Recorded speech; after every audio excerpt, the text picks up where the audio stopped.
Welcome to the Sports Betting Preview Show, a pregame.com podcast. I'm Marco D'Angelo, joined along with Vegas Runner. It's the beginning of baseball season, and we're going to take a look at some different betting concepts for you guys to use, things that we look at in baseball, and can help you guys out with your handicapping as well. VR, good to have you here with me on baseball betting. I know you love baseball. I would live for it, man. For some reason, I just love baseball, dude. I love betting it. I enjoy watching it. The season ain't long enough for me, put it that way. Well, I know one thing you really love about baseball is the World Series. Yeah, I live for that, boy. You live for the World Series. You got an incredible record. Things to talk about with, baseball early season. First and foremost, I think that when you're handicapping a baseball game, people have a tendency, they're natural, it's old school, but it's still hard to get away from. Too much emphasis is put on the starting pitcher. I knew what you were going to say. It's something that, You're so right. because he's the... You're so right, dude. That's the game. When the first thing you do when you write the lines down, you fill your book in is the opposing pitchers and what the line is. You're right. And baseball has changed over the years. It's become... a plug-and-play system. Pitchers are on pitch counts. Dude, they go 3 levels of relief. You have middle relief, setup, closer. And then you even have long relief. Yeah, that's whenever the starter got bombed and the game's out of reach. Yeah, he's like your 5th, 6th, 7th starter.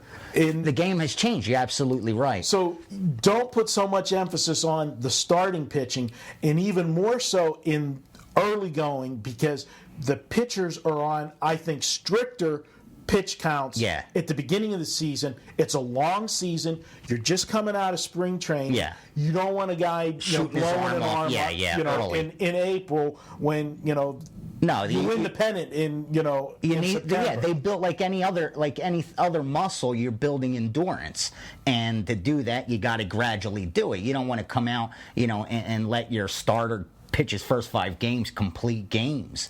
Right. That could be the worst thing for you to pile up that many innings early. So you're absolutely right. The game has changed. But Vegas hasn't changed. No, exactly. The numbers based on starting pitching primarily. Right. That's the key. That's where they start, because that's the perception. That's how the bettors do it. And the odds makers' jobs to try to create money, revenue for his client, the sports book. And since that's how bettors look at the starting pitcher, that's where they have to start too.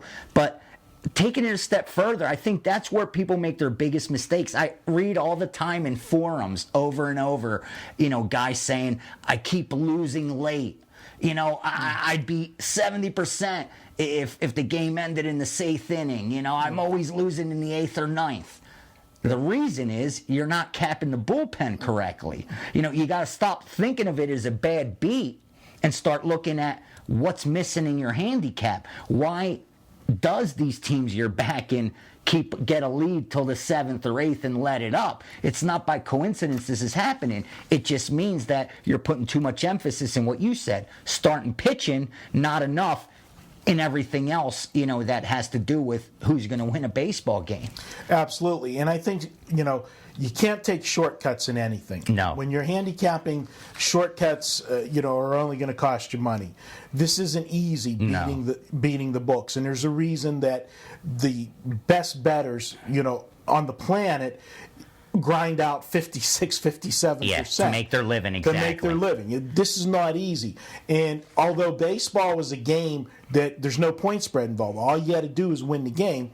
And any sharp that you talk to is going to tell you baseball is the purest sport to bet, because you're betting true odds. You're not dealing with a point spread. You've got odds. And you could calculate probability a lot easier based on a money line than you can on a point spread. I think that's the difference. Even though other sports have a point spread and a money line, the thing is, it's a 110 to win 100. That's where the handicap is. But when you talk with money line sports, you're in a position where they're asking you to put up more to win less. Right. And I think you're absolutely right. You hit it right on the head. It's the one pure betting that you can actually calculate probability and convert it to true odds a lot easier than you can when there's a point spread involved. In baseball, you don't have to worry about, laying 4.5 and being up 10. Yeah. In the final 2 minutes and going into the prevent defense. Yeah. And they give up the meaningless 80 yards touchdown. for nothing. Right. But with that said, where one of the shortcuts that I think people don't spend enough time on is you've got to know the bullpen rotation. You got to know, as you said, that middle guy. You got to know the setup guy. You got to know the closer. And what they pitched the last week. Exactly. You got to know who is available for you, because the days of seeing guys go 9 innings is gone. They're gone. Unless a guy's pitching a no-hitter. Remember, we had this argument last year, and I was telling Nover, 5 1/4, 5 1/3. That's all they pitch these days. Starting pitchers, forget it. If you think they're going 6 or 7, look at the stats. These guys go 5 1/3. Yeah. That's the average, dude. 6 if you're lucky. They get in trouble in the 6th. So you have to. And if they get through the 6th, most of them go out and, start that 6th inning. Yeah. So many times you don't see them even come out for the 7th. The other thing people make a big mistake, I think, is they're not willing to jump in right away. I'm one to admit that, yes, baseball is such a stat-driven game that the outcome is it's easy to predict the outcome because there's so much data. It's easier, let's put it that way. If you know what's important and what helps, help you find who's going to win a game, what stats are important, I think baseball provides that the easiest for you. But with that said, early in the season is when the market's most inefficient. Now's when you're seeing games where teams come out minus 130, and next thing you know, they go off at minus 170, 180. That's not going to happen 2 months from now. Right, because it's unknown for most of the bettors. It's unknown to Vegas, too. Exactly. Let's face it, Vegas wasn't watching spring training. No. Vegas' concern during March was March Madness. Exactly. And you start the baseball season April 1st. Exactly. Generally, they're not ready either. So the lines are going to be based on public perception. Exactly. Public perception is going to be your marquee teams, exactly. Your Yankees, Red Sox are always going to be, big prices. And then it's going to be who did good last year is going to be the public perception they're going to do good again. Or what team had the big free agent signings that the public automatically is going to make them. And the two biggest free agent signings, I think, pitcher-wise, was Lackey going to the Red Sox and Holiday going to Phillies. Okay? Now, Philadelphia was already a good ball club. Yeah. Now, you switched out... Cy Young winners. You switched out Cliff Lee. Thank you for getting us to the World Series, but see you later. Go to Seattle. Have a good time. But now you got Roy Halladay. And think of how good Halladay has been on mediocre teams. Yeah. Toronto, he's never, now you put him on a team where... And this is one thing that's lost, and I'm not a big fantasy player, but he's going to be facing one less batter. And National League lineups, which is a big different game. You're facing 8 hitters and a pitcher. So true. That is going to just make his numbers even, because now you don't have to.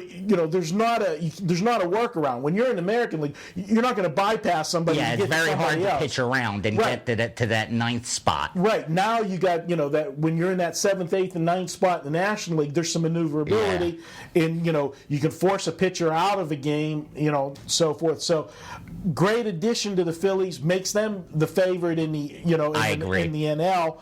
But look at perception as we wrap this up. We're going to have a second segment on this, talking about baseball handicapping. So we're going to wrap this up here. We still got more to talk about, but wrapping up, don't be afraid to jump in early. Take the value. You see a team that's playing good early, chances are it's not a fluke. They are going to play good, and Vegas is not going to adjust to them right away. No, get the value before it's gone. And don't be afraid to step in front of the marquee teams, because they're going to be overpriced. And remember, Baseball is the only sport that you can hit 50% or actually less. Kill it. Less and still turn a profit if you're playing dogs. Yep. So this is part one of Betting Baseball, focusing on early season baseball. We'll be back with another segment on this video. You can check out all of our videos at pregame.tv. Thanks for watching.